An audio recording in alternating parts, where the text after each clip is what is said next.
ஒகேனக்கல் காவிரி ஆற்றில் நீர்வரத்து குறைந்துள்ளது. அண்மை செய்தியாக பார்த்து வருகிறோம்.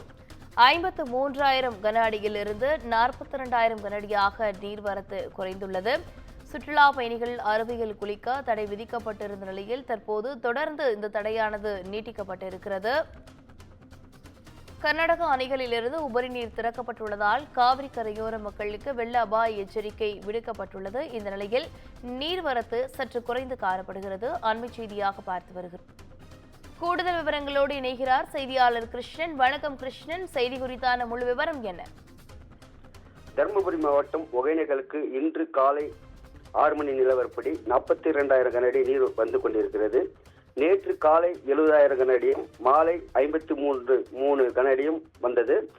அது சற்று குறைந்து இன்று காலை 6 மணி நிலவரப்படி 42,000 கன அடியாக நீர்வரத்து வந்து கொண்டிருக்கிறது. கர்நாடக அணைகளிலிருந்து ஊரீர் திறக்கப்பட்டுள்ளது. இதனால் கரையோர மக்களுக்கு தொடர்ந்து வெள்ள அபாய எச்சரிக்கை விடப்பட்டுள்ளது. இன்று தொடர்ந்து 9வது நாள் தடை நீடிக்கிறது. கர்நாடகா மற்றும் கேரளா மாநிலங்களில் தென்மேற்கு பருவமழை தீவிரமடைந்திருக்கிறது. இதன் காரணமாக காவிரி நீர்பிடிப்பு பகுதிகளான குடகு வயநாடு பகுதிகள் தொடர்ந்து கனமழை பெய்த நிலையில் கர்நாடகாவில் உள்ள கிருஷ்ணராஜசாகர், கபினி, நுகு அணைகளும் நீர்வரத்து தொடர்ந்து அதிகரித்து உள்ளது. கபினி அணை தனது முழு கொள்ளளவு எட்டியுள்ளது. மற்ற அணைகள் வேகமாக நிரம்பி வருகிறது. கபினி, கிருஷ்ணராஜசாகர் இரு அணைகளிலிருந்து தற்போது 35,000 கன அடி தண்ணீர் காவிரி ஆற்றில் திறந்து விடப்பட்டுள்ளது. இதனால் ஒகேனக்கலில் நேற்று காலை 70,000 கன அடியும் மாலை 53,000 கன அடியும் தண்ணீர் வந்தது. இந்த வரத்து படிப்படியாக குறைந்து இன்று காலை 6 மணி நிலவரப்படி 42,000 கன அடியாக நீர் வருகிறது. நீர்வரத்தால் மெயின் அருவி, 5 அருவி, சினிபாஸ் மற்றும் காவிரி ஆற்றில் தண்ணீர் ஆர்ப்பரித்து செல்கிறது. சுற்றுலா பயணிகள் அருவியில் குளிக்கவும் பரிசல் பயணம் செய்யவும் விதிக்கப்பட்ட தடையானது இன்று 9வது நாள் தொடர்ந்து நீடிக்கிறது.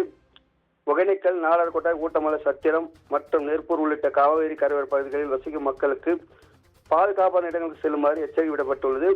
மேலும் போலீசார், ஊர்காவல் படையினர் காவிரி கரையோர பகுதிகளில் தீவிர ரோந்து சென்று கண்காணித்து வருகின்றனர். காவிரி ஆற்றில் வரும் நீர்வரத்தை கர்நாடகா, தமிழக எல்லையான பில்லிகுண்டு பகுதியில் மத்திய நீர்வளத்துறை அதிகாரிகள் தீவிரமாக கண்காணித்து வருகின்றனர். தாரா, விவரங்களுக்கு நன்றி கிருஷ்ணன்.